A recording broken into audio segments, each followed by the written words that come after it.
I was 11 years old when my mum met the man who would soon become my stepfather. He was this quirky, funny little guy who made mum happy, and we all got along really well. He just slotted right into our family, and it was cool. He was nice. But then over time, we found out he was an alcoholic and a drug addict. He didn't seem that way at first, but it was a gradual sort of change in character and moods. He'd come home drunk and high and in an absolute rage, and he'd throw things around the home and he'd yell for no reason. And then he even became violent and threatened to kill us all for absolutely no reason other than he was just in a really shit mood. It was me who seemed to attract the physical abuse. I don't know, maybe I'm wrong about that because I never actually witnessed him hitting my mum or my brother, but maybe it happened and we just never spoke about it. I have so many good memories of a kid though, especially because I grew up with so many cousins. I was constantly surrounded by family and I really do have really great memories. But with my stepdad, I struggled to remember much that was good. There were moments where we both laughed and joked around together, but I couldn't just give you a quick example right now of a good or funny memory of him. As an adult looking back, I came to realise that he was just a 25-year-old boy, a bit younger than my mum, going out and partying as I would at 25, but at 11 years old, he was an adult in my life. He was my new dad. I had a dad, but he was my new live-in dad. So he would come home upset with, I don't know, whatever. I don't think I ever felt like he ever had a reason, and he would just chase me into my room and push me onto my bed.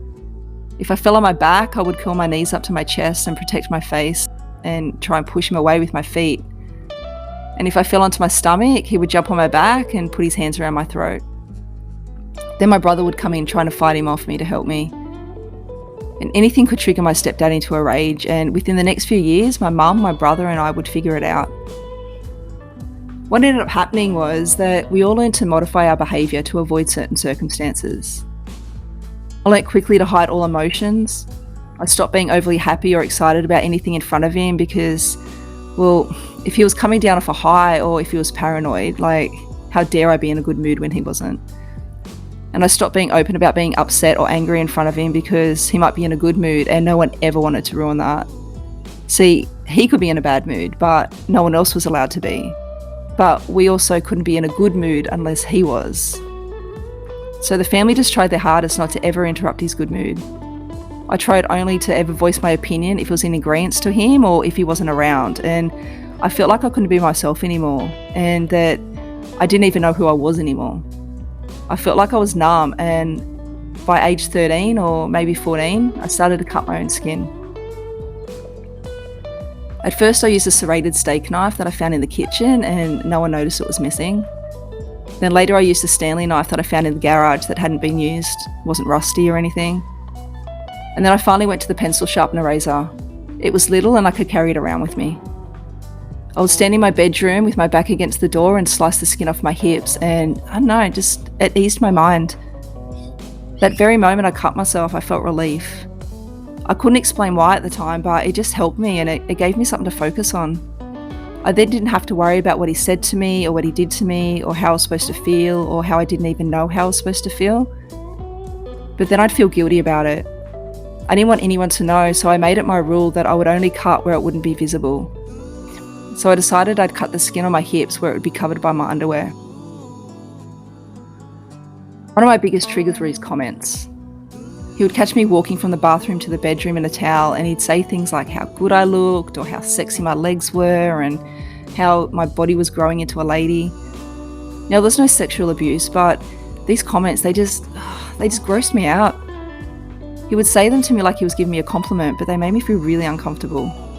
And that was when he was in a good mood. Other days he'd say things like how flat-chested I was, or he'd call me a slut, and that was well before my first kiss. My stepdad's mood dictated his level of anger towards me, and his mood dictated whether or not I'd be hit that day. But his mood never made any difference when it came to his comments towards me. No matter his mood or his intent, his comments were all based on my appearance, good or bad, and the comments were almost always sexual. I don't know if he realised that his comments were inappropriate because he didn't have much of a filter. I actually think he just didn't get it. But I was a young girl going through puberty and my stepfather was saying those things to me. As I turned 15 and 16, I'd bring my friends around to the house, and later I'd hear those comments again, only this time it was about my friends. Like, which one of my friends was the prettiest or had the best legs. So I just stopped inviting them to my house and I'd go to theirs instead.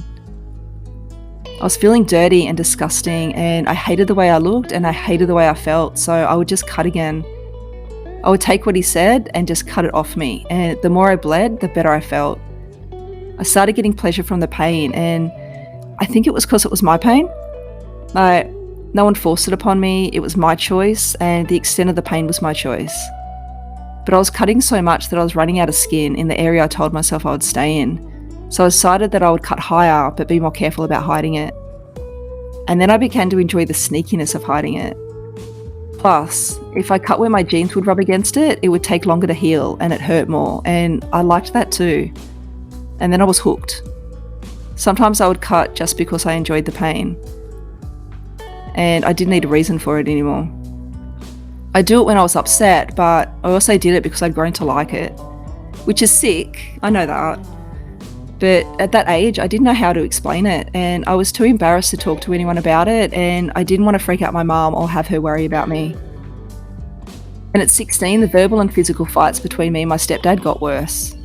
I still hid my feelings and I still changed who I was, but I was old enough to defend myself better and I was quicker on my feet. I knew when to run and I knew when to fight and I knew when to keep my mouth shut. But that didn't always mean I listened to myself. Sometimes I'd argue back just because I felt like I was going to be treated that way regardless, and the bruises didn't bother me anymore. I guess I kind of saw them as badges of my mental strength and the ability to hold on to a secret.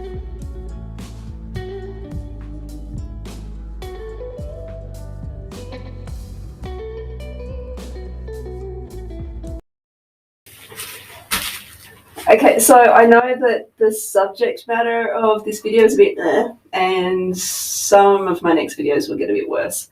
But I'm stoked with the colours in this. Like, I know I only used red and I only used 3 shades of red, and I didn't even mix them. You would have seen that I used them straight out of the pot, but that's because they're exactly the colours that I wanted to use.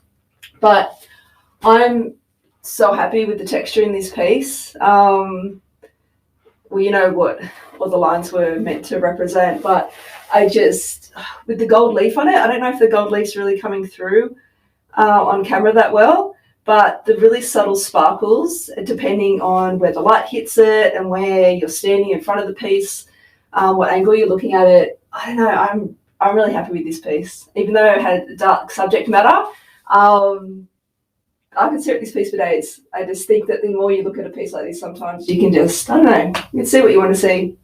I think that the viewer can interpret the piece any way they wish. It doesn't have to be in a way that it was designed by me. So I don't know, if you like this piece, if you want to put a comment down below, that's cool. If you hate it, like I've said before, absolutely leave a comment, but leave me some constructive criticism. It's always really helpful when somebody says if they don't like something, why they don't like it, because that helps me learn as well.